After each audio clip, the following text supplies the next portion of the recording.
Starting off pretty strong at number 10, we have William Devon Howell.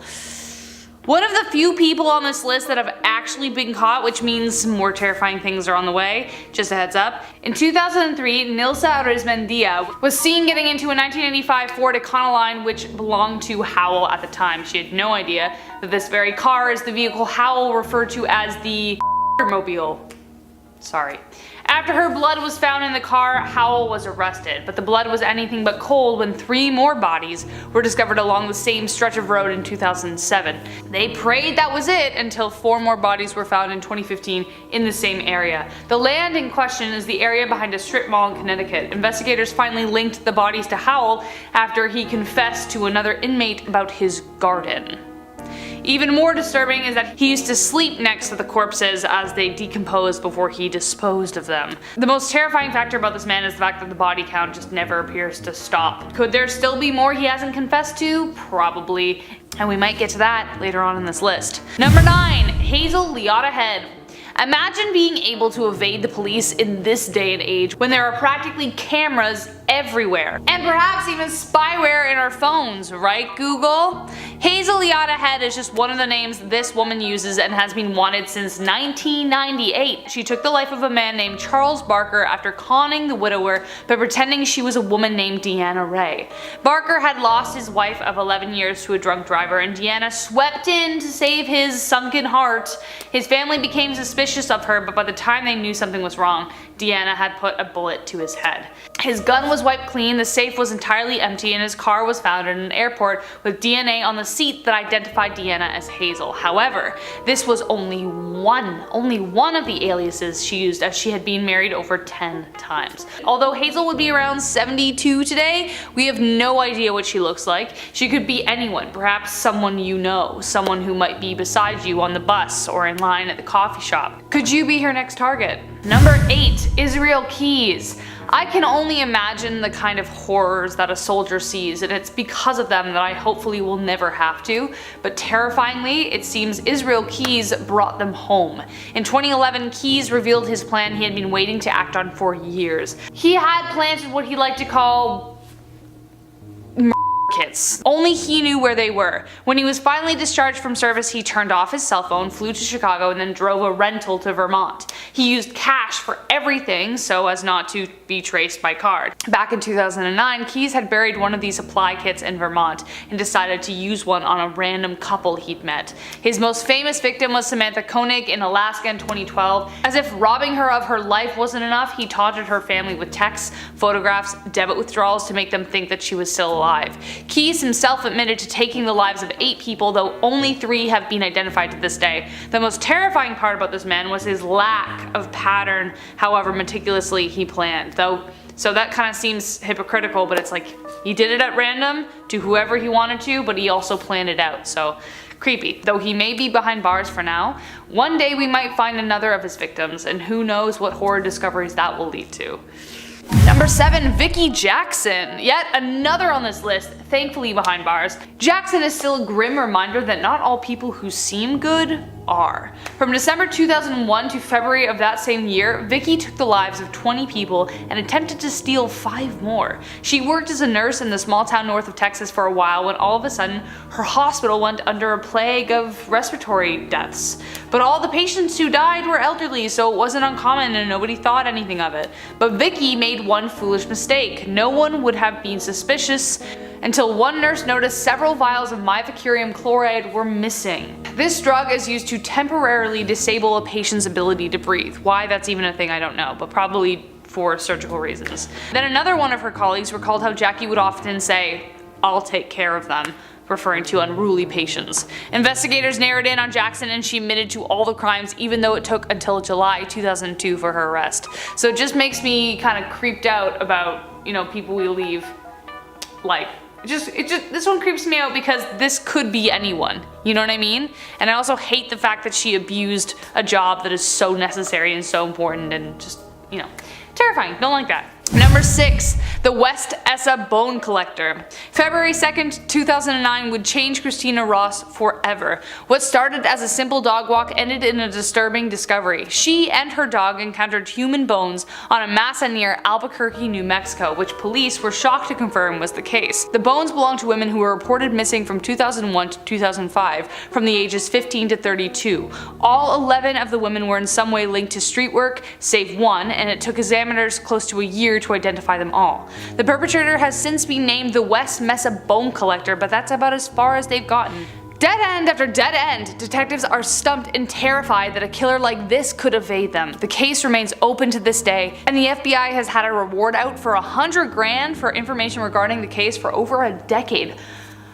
I hope this case warms up and this evil person, whoever they are, is caught, but it's still disturbing that someone can get away with something like that in this day and age. Number 5. Jeff Davis 8. Jennings, Louisiana has a population around 10,000 people, probably more now. So for 8 women to go missing only to reappear dead in swamps and ponds around the city within 5 years, oof, it would definitely be a shock. But the case remains open to this day, which makes whomever is behind it someone you never want to cross. But it gets creepier than that because it could be more than one. The women lived in the same areas, and similarly to other cases, they had histories of street work and criminal activity. They all died of the same cause, asphyxiation, which clearly links them together, but for over a decade, no solid suspect has ever been nailed down. The lack of suspects have led to allegations of misconduct by law enforcement, and there was even a controversial book that was released accusing members of the police force of being clients of the women. Ethan Brown was the reporter who wrote the book and continues to say that the case was mishandled after staff were fired for speaking up. There are a lot of seedy details involving this investigation that clearly make it seem like a cover-up, so is it one person who should be feared, or has one rotten apple spoiled the whole bunch? Either way, I hope one day someone puts whoever is behind this behind bars for good. Number 4. Route 8. I wish wooded areas could be a place of peace and fantasy, but too many criminals have left their bloody mark. Route 8 south of Torrington, Connecticut is one such area, a forest just off the road that has served as a nefarious dumping ground for evil people. Between 1988 to 2004, 4 young women were found, and they were all from Waterbury, which connected them. Now, this isn't one of the cases the police had no suspects for, which is a good thing, but instead they had 3, and they are no closer to narrowing them down.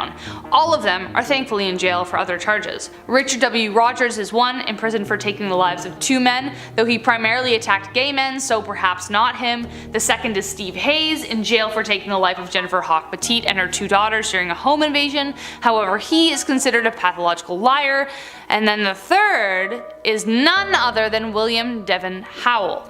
Yup, the guy we mentioned before. Remember how I mentioned there are probably more victims? Well, Exhibit C. However, each suspect has a hole in the case, so it could very well be that the criminal isn't behind bars yet. So who should we really be afraid of? And coming up to our top 3, if you're liking this video so far, give us a like, follow, comment, do your thing. You know what we love, and we love you for it. So let's continue without further ado. Number 3, the smiley face killers. Whoever is behind this case is probably one of the most evil people in the world. These crimes are so disturbing that they have even bred conspiracies. Over a 20-year span, over 45 college-aged men have all drowned while intoxicated. Even more strange is that they all occurred in 11 different states. Despite the distances, investigators believe that the deaths are connected by not one, but several people. The one big thing that connects them and feeds this theory are the disturbing smiley faces that are painted near the crime scenes. At least 12 of the men have this in common.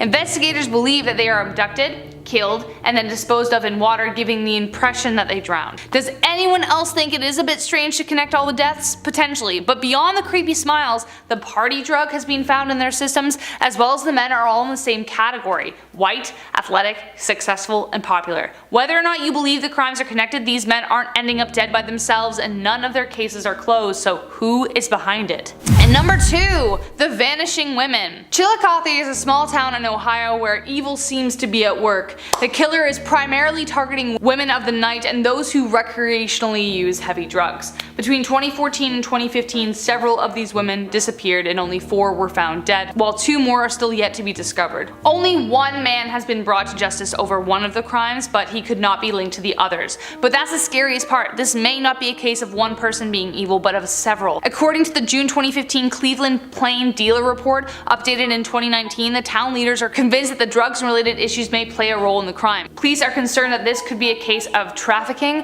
that is preying on women in desperate situations. Many of the women knew each other, work in the same places, which lends more fuel to this idea. Last but not least, man unknown. This last perpetrator still remains on the loose. We wish we could say that these kinds of crimes died in the 70s, like all the rest of them, but sadly that's not the case. In Phoenix, Arizona, there's a terror plaguing the streets. This horrific criminal has taken the lives of 7 people and injured so many with a semi-automatic shotgun. They shoot at random and have no specific target in mind. It could be old, young, male, female, whatever. So needless to say, people in Phoenix are double locking their doors. The criminal seems to primarily target the Latino Maryville neighborhood, but so far police have no leads on who could be the killer. In June, the shooter fired over 30 times where Malia Ellis, her mom Stephanie, and family friend Angela Linner were sitting. Sadly, they all passed away. The only description they have of him, and this is it, light-skinned Latino or white man in his 20s. Authorities are offering a 30 grand reward for any information that leads to the arrest, but so far nothing. Starting off this countdown, we have Eileen Wuornos. Eileen Wuornos is often considered the first female serial killer. She was found guilty of killing 7 men. She would murder them, rob them, and then drive home in their cars. Although she claims every murder was self-defense. In our interview, we can see how lax she is when talking about killing. Just shot in self-defense, boom, boom, boom. You know, they weren't cut up, they weren't sliced up, no OJ jazz, you know. And he said, I did the most horrendous crime in the whole wide world. Death and murder literally doesn't faze her at all. In fact, she claims that what she did wasn't even bad. Yeah, she tries to justify her actions by saying she just shot them, as if that's not a big deal. But you've been convicted of killing 7 men. Everybody's looking at the number. Does that not, you killed 7 men, 7 strangers, does that not make you a serial killer? So I didn't kill them every day, did I? Again, she's acting like her killing 7 men isn't a big deal. Like, oh, it's just 7 men, people have done worse. It's crazy. Moving on to number 9, we have the Night Stalker. Richard Ramirez, otherwise known as the Night Stalker, was an American serial killer and robber who killed 13 to 16 plus individuals. At his trials, the judge stated that he never showed any remorse for these doings. I think the creepiest part about his interview is when he admits to being evil. Do you admit to being evil, Richard? We are all evil in some form or another, are we not? Yes, I am evil. Not 100%, but I am evil. And we see him try to justify his killings by saying the government does worse things to people than what he has done. Serial killers do on a small scale what governments do on a large one. They are a product of the times, and these are bloodthirsty times. Even psychopaths have emotions if you dig deep enough, but then again, maybe they don't. In our It spot, we have Edward Edwards. Edward Wayne Edwards, otherwise known as the Hook Man or the Man with the Hook, was an American con artist turned serial killer. In fact, when he committed his long list of crimes, he never wore a mask because he wanted to be famous. In 2010, he did an interview and confessed to all his crimes. Again, it makes me so uncomfortable listening to how killers took someone's life. Taking his hand, he's going through the bottom of the duffel bag trying to find the cigarettes, and I'm standing right here, and I have the sawed-off shotgun, and I ease it out of the bag while Danny's down there looking, and He's just too calm talking about all of this. During the interview, he also stated that he wanted the death penalty and thinks that he deserves it. I want the death penalty. You don't want us to be in prison for a long time on everything else that's going on. Right, I'm not a healthy man. In our 7th spot, we have Paris Bennett. During an interview with Piers Morgan, Paris Bennett, who at 13 years of age killed his young sister, admits that he did this as a way to punish his mother. Specifically in the end, Yes. to cause your mother maximum pain. This has achieved your goal, which was to effectively mean your mother lost both her children at once. In 2007, Bennett convinced their babysitter to leave early and then proceeded to stab his sister 17 times. It's such a tragic case. What makes it worse is how he pretends to say he loved his sister. In the interview, he was asked to describe why he loved his sister, and he couldn't. Because I loved her. I loved her with every fiber of my being. They say it's like asking a colorblind person to describe the color red. They can't do it. He can't describe love because he can't feel it.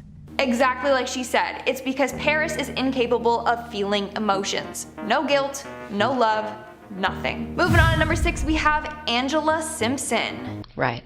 You murdered this man. Yes. You tortured him. Of course. This is an interview with killer Angela Simpson. She was arrested after torturing and killing a man in a wheelchair for snitching. During this interview, she tells exactly what happened, how she did it, and why. The scariest part is how forward she is about this all. She doesn't care that she's going to prison or that she killed someone. You're not here to pretend to be remorseful. Of course not. Why would I do that? Are you remorseful? Not at all. She's not remorseful at all, and she's very open about everything. To my house, walked him down the street. I don't know why the media acts like the mother couldn't walk. He walked very well. Walked him upstairs, kicked his ass. Like, imagine being okay with taking someone's life. This interview sends shivers down my spine just listening to her and watching the stillness in her body and the calmness in her voice. We are now at our 5th and halfway mark with Manuel Vela. In 2016, a 28-year-old man, Manuel Vela, was arrested after killing his girlfriend and their unborn baby. In this interview, you can tell that Manuel suffered from schizophrenia. He claims that the father told him to kill his girlfriend and her baby. Keep in mind, he is the father to her baby. And then he says that he is the Antichrist. And that's where I cut her open, when he told me to. Who told you to? The father, it's just the same one who was to communicate with Jesus Christ is when he was there. Although it seems like he is intoxicated during this interview, he is not. He's just experiencing hallucinations and delusions. In this interview, he also claims he would receive commands from outer space and extraterrestrials. A lot of people found this interview disturbing just because you can see how far gone Manuel is. He's no longer in control of himself. In our 4th spot, we have Arthur Shawcross. Arthur John Shawcross was an American serial killer in Rochester, New York that took the lives of 13 individuals. His first 2 murders were committed in 1972. He was caught for both and then sentenced to 25 years. But after serving 15 years, he was released on parole. That's when he continued on with the killings and took the lives of 11 different people. His interview is creepy for a number of reasons. Do you remember killing her? Yeah, possibly. He gives me the chills. He's just twitching and his voice is just so unnerving. But it gets worse once he starts talking about his crimes. How did you kill her? Probably strangulation. How do you know when they're dead? How? I don't know, just do. You can see that he won't admit it directly. He says maybe he killed her and maybe she died by strangulation. It gets worse. Reach over my shoulder like this, right behind my neck, and I pull out a brand new machete. When she backed out, I come up behind her. He's just a ruthless killer. In our 3rd spot, we have Ted Bundy. Ted Bundy was an infamous serial killer who was responsible for murdering 30 women. Although it's thought that this number may be even higher. He would often kill these women in brutal ways. In his interviews, he shows no remorse for his actions, and the calm tone of his voice is very disturbing. I can see how certain feelings and ideas developed in me to the point where I began to act out on them. Certain very violent and very destructive feelings. Throughout this whole interview, Bundy tries to gain sympathy from the interviewer and the audience. You can see how he's trying to manipulate your emotions, which is terrifying. A lot of people commented saying that Bundy is trying to act human in these interviews. He knows exactly what to say and how to say it to manipulate you. It was like something had, say, snapped, that I knew that I couldn't control it anymore, that these barriers that I had learned as a child, that had been instilled in me, were not enough to hold me back with respect to seeking out and harming somebody. It's a huge reason why he was so famous and had a huge media following. Moving on at number 2, we have Beth Thomas. Beth Thomas was a young girl featured in a documentary titled The Child of Rage. At such a young age, Beth displayed psychopathic tendencies, including harming her brother on a number of occasions and trying to kill her parents. Her parents were terrified of her and her brother Jonathan's safety, as they should be. Take a look at her interview. Why is your brother afraid of you? Because I hurt him so much. Mm-hmm. Okay. And what, at nighttime, what do your parents do to your door? Lock it shut. Why do they lock it shut? Because they don't want me to hurt John. So on a number of occasions, Beth would go into her brother's room at night to try and kill him. On top of that, she used to steal knives from the kitchen to try and harm her family with. Big sharp ones. And what do you want to do with those knives? Kill John and Mommy with them, and Daddy. That's not all. Here is her recounting the time she hurt Jonathan. And what happened to your brother? Tell me about it. His head hurt real bad, but his chin, he had to have stitches in it. Now apparently doctors deemed that she acted this way as part of her traumatic past. Now it's said that after years of therapy, she is now a healthy adult. And in our number 1 spot, we have Jeffrey Dahmer. I desensitized myself to it.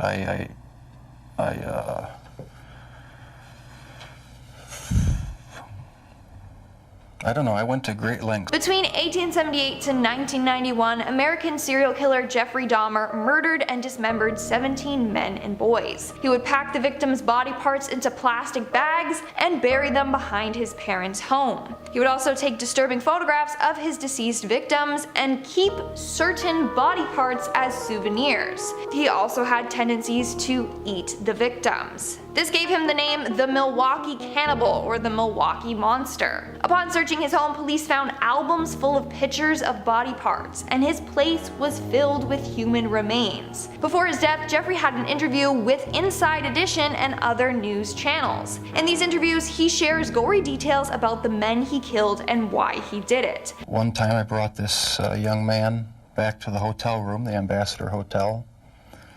Was just planning on drugging him and spending the night with him. Had no intention of hurting him. What's creepy is how calm he is talking about all this. Like, he's murdered so many people and shows no remorse, just like all the other serial killers on this list.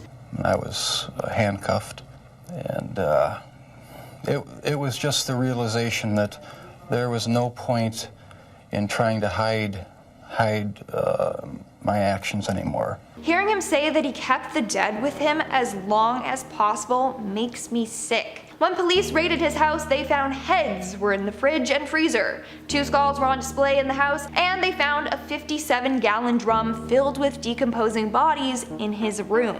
Starting off this countdown, we have Stephen McDaniel. Yeah, Lauren was my neighbor. We're just trying to find out where she is at this point. I mean, no one has seen her since Saturday. I mean, the last time anyone heard from her was an email that she sent out, and no one's heard from her since. In June of 2011, Stephen McDaniel killed his neighbor and classmate Lauren Giddings. Apparently, he had a fantasy of committing the perfect murder, but this murder was anything but perfect, and he got caught pretty soon. So the day her body was found, Stephen actually was interviewed by a news station. Throughout his whole interview, he tries to act concerned and shocked by her disappearance. Do you know anybody any enemies she might have had, somebody that might want to hurt her? No, we don't know where she is. I mean, the only thing we can think is that maybe she went out running and someone snatched her. He also tries to make it seem like she got killed after going out for a run. But throughout the interview, he makes it clear that he knew far more about Lauren than he had let on. At one point, the interview informs him that her body was found. And you can see the moment that he realized he was screwed. We just don't know where she is. What about in the parking lot area? I know they've been doing a lot of, I think that's where they have recovered the body or whatever they recovered from there. Body? Had you seen anything there? Had you seen anything there? I mean, we don't know if this is the same person. You know what I mean? Like, they took out a body there earlier. We don't know if it's the same person or not. That's why we're trying to ask people if they know who lived there. Are you okay, sir? After taking a second to regroup himself, he continues on with the interview, but you can tell he knows he's been caught. I don't know anyone that would want to hurt her. She was as nice a person as there is.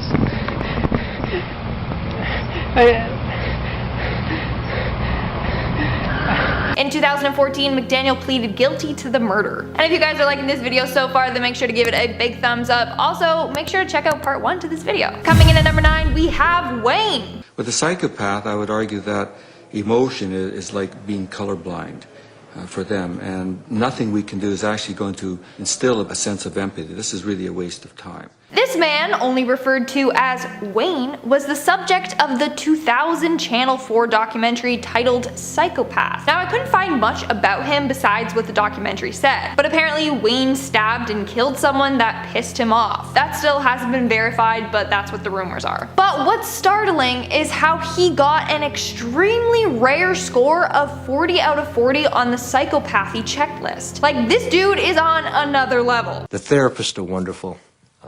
I learn a great deal from them. Sometimes it can be hard. I suppose that's the way it's supposed to be when you're growing up. I'm ready to go now. I know that that decision will come from others who have already seen.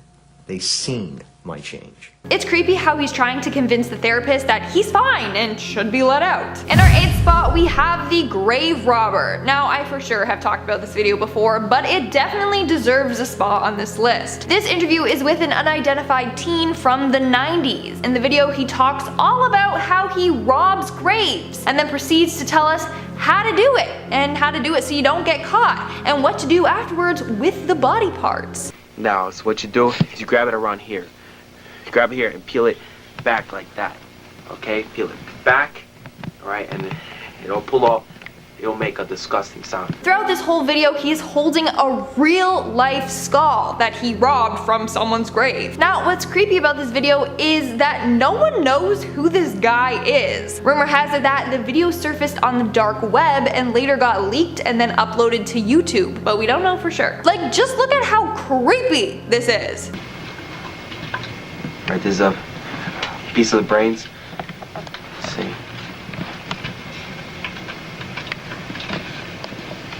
Right, there's another piece of brains. If I had something wet here, I would wet them up and let you see how the brains look. It's honestly very unsettling. And he also gives us tips for how not to get caught. Never leave witnesses. If you have to knock them out so that way they think it's a dream. It's best not to kill, but if it's necessary, do it. Like, who is this video for? And why did he make it? Moving on to number 7, we have Edmund Kemper. Ed Kemper, also known as Big Ed, is an American serial killer who killed 10 individuals. It all started back in 1964 when Ed killed his grandparents at the age of 15. He claimed that he killed them just to see what it felt like. I'm saying I've wanted to kill my mother since I was 8 years old, and I'm not proud of that. It started with surrogates at a non-human level. Physical objects, my possessions, other people's, destruction of things that are cared about, and then destruction of things that are living on a lower level, small animals, insects, animals, and then finally people. As he said in this interview, he literally had an urge to kill since he was young. After the death of his grandparents, he was locked away for 5 years. Then in 1969, he was released at the age of 21. But he didn't learn his lesson because he went on to murder 8 more individuals, one of them being his own mother. Eventually, he was convicted again. Here we have him talking about his first murder, his grandparents. It started coming to a head again, so I went back down. I ran away back down there. And then a month later, I'm up living with my grandparents in the mountains, and 10 months later, I murdered them. It made it worse to be on top of a mountain. I was literally on top of a mountain when it happened. And I sensed everybody in the world just stopping what they were doing, turning around, saw what I did, and are coming to get me. And I knew I was paranoid at that moment. I knew anybody that came up there and gave me a funny look or a fishy eye or quizzical look, I'd have blown their brains out thinking they were coming to get me. In our 6th spot, we have Kevin Davis. This interview is very disturbing to watch, so be warned. On March 27th, 2010, Kevin Davis killed his mother, Kimberly Hill. That morning, he asked his mom if he could take his own life, and Kimberly basically kind of just dismissed him. And that was not the answer he was hoping for. I guess he wanted his mother to like fight for him to live. So he ended up killing his mother instead. In this interview, he calmly tells exactly what he did to his mom. Every last detail. I tried to strangle her with a cord. I ripped the cord from a video game console controller. That didn't work. She was sitting on the couch watching TV. Okay. That didn't work out too well. She started screaming, and so I went to her room, opened a drawer at the very bottom to the right. I pulled out a hammer. Then you can guess what he did with that hammer. But it doesn't stop there. That's when you reached in and grabbed the brain? Yeah, I kicked at it a bit. Then I just, that was kind of silly, but then yeah, I just decided to reach in and kind of just... That is horrifying. But that's not all he did to his poor mother, but it's far too disturbing to talk about this case any further. We're now at our 5th and halfway mark with Liam McCatsney. On December 2nd, 2016, Sarah Stern went missing. Who's to blame for this? Her friends, Liam McCatsney and Preston Taylor. Basically, Liam had learned that Sarah had been left a large sum of money from her mother when she passed away. She told Liam about this, and Liam and Preston made a plan to kill her and then steal the money. But they were caught after a former friend secretly videotaped Liam's confession. Yeah, and dude, alright, so I'm hanging out with her. She has, we went to the bank, she took some money out, not all of her money. We're counting it out, and then she goes to walk out the front door.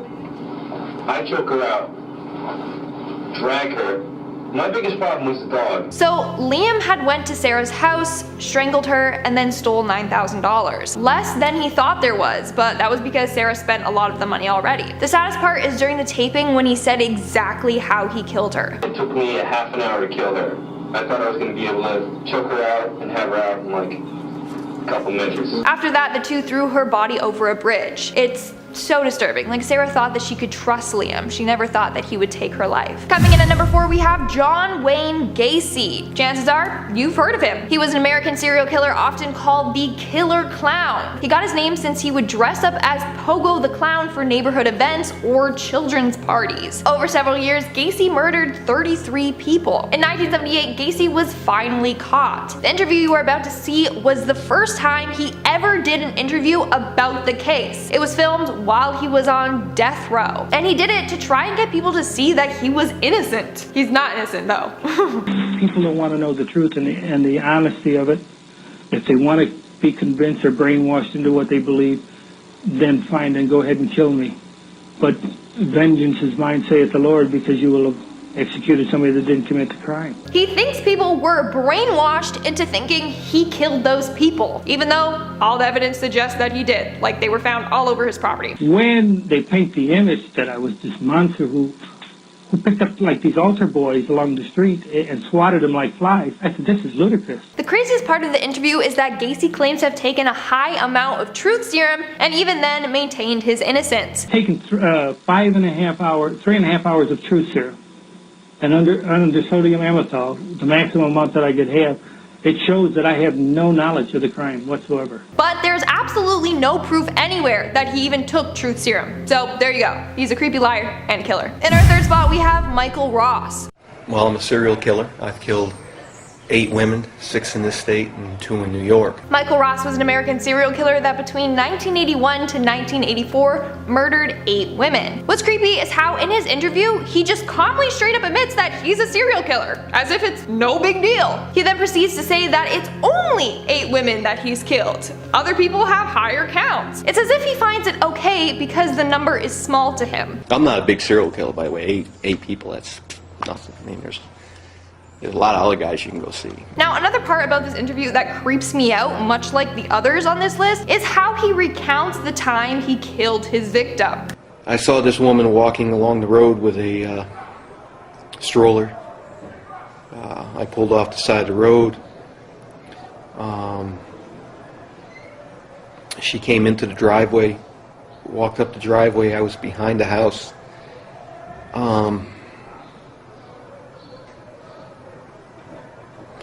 She saw me and I grabbed her. On July 6, 1987, he was sentenced to death. He spent 18 years on death row and then was executed in May of 2005. Moving on, number 2, we have Gerard John Schaefer. Mr. Schaefer, how long have you been imprisoned? Since 1973. And what are you accused of? Well, do you mean what am I convicted of or what am I accused of? I'm accused of a lot more than I'm convicted of. This guy is so arrogant, also very creepy. So Gerard Schaefer was a former sheriff's deputy that used his title to kill women. Now it's thought that he was a serial killer, but this has never been proved. But he was found guilty of murdering 2 women. First, what are you accused of? Well, I was accused of originally accused of killing 34 women.